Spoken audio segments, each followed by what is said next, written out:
Attorney General Pam Bondi says this man right here, the 24-year-old alleged gang leader of MS-13, has been captured. Americans are becoming safer each day under Trump's leadership. And let's discuss all of this and this big bust this week with the Vice President of the National Border Patrol Council, Art Del Cueto, along with former Sheriff of Pinal County, Arizona, Mark Lamb. You guys, first of all, this is an amazing image. I got to show this. This is DHS Secretary Kristi Noem. She paid a visit to that massive prison there in El Salvador, Citgo prison. That's where sort of the worst of the worst go. And she did a little social media post with the guys in the background. Here they are. They don't even have their names anymore, their numbers, their heads are shaved. Boy, Art, don't you think this is a very powerful message to anybody who wants to do harm to America, that they could end up there, Art? No, absolutely. It's a huge message. It tells the criminals, look, we're not messing around. If you commit a crime, there's going to be consequences. But also, I'll tell you what it also brings up. Look, I've been an agent out there for many years in law enforcement, and I've seen so many times that individuals would get deported to other countries, and then months down the road, they would come across and you'd catch them again. So again, what this also shows is that the other countries are actually working with us, and the individuals that we're deporting because they're criminals are actually facing consequences and being incarcerated in their own country, instead of us having to wait and see when are they going to come back across into the U.S. So this is a huge message on many, many factions. Yeah, for sure. That image, I think, should be played over and over again. I mean, it's just an incredible sight, and it's a tough love for someone who does some tough actions. Sheriff Lamb, you know, ICE agents also wrapped up a massive operation, and that was around Boston. Nearly 400 arrests were made, nearly half of which involved illegals with previous criminal convictions or very serious charges. Yet there were a number of leaders in Boston, including the mayor of Boston, who's been saying we're essentially not going to cooperate with ICE. Where is this headed? Because clearly Tom Homan is taking it right to the mayor of Boston, Sheriff. Well, the mayor of Boston is a sad example of what a leader in a community should be.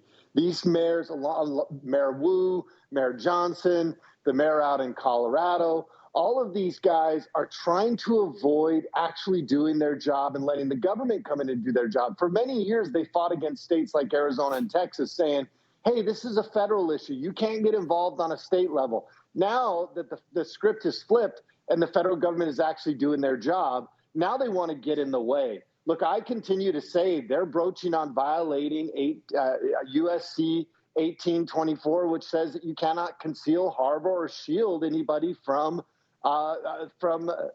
who you know to be in this country illegally. And that's exactly what they're doing. So I hope they vote her out. She's a terrible mayor. Yeah, it's sending a very bad message. I want to go back to the big bust, you guys, too, of this MS-13 gang leader. If we can show him there, too, because this was really incredible. First of all, it was a pre-dawn arrest.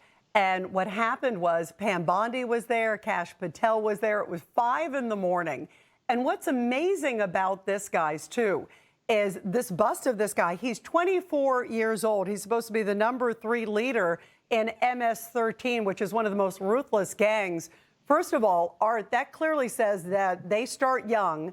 He was also busted in Woodbridge, Virginia, which is just about 40 minutes away from the nation's capital, also in a really nice residential area. What does that say about how pervasive this ruthless gang is in America, Art?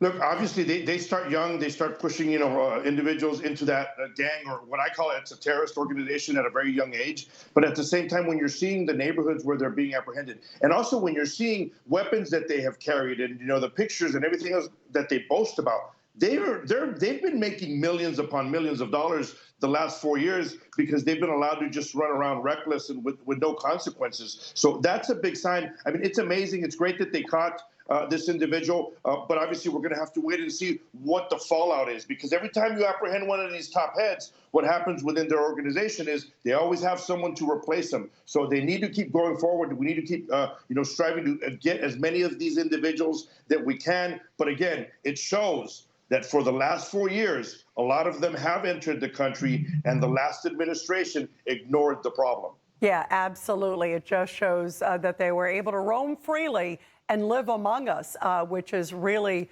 surprising and obviously makes it much more difficult for you guys there on the front lines. Both of you, thank you so much for your service. Thank you, guys. Thank you, Rita. Good Have to a good see morning. you. Thank you. Thank you, Sheriff. Thank See you you, later, Art. Mark. Thank you, guys. And everybody.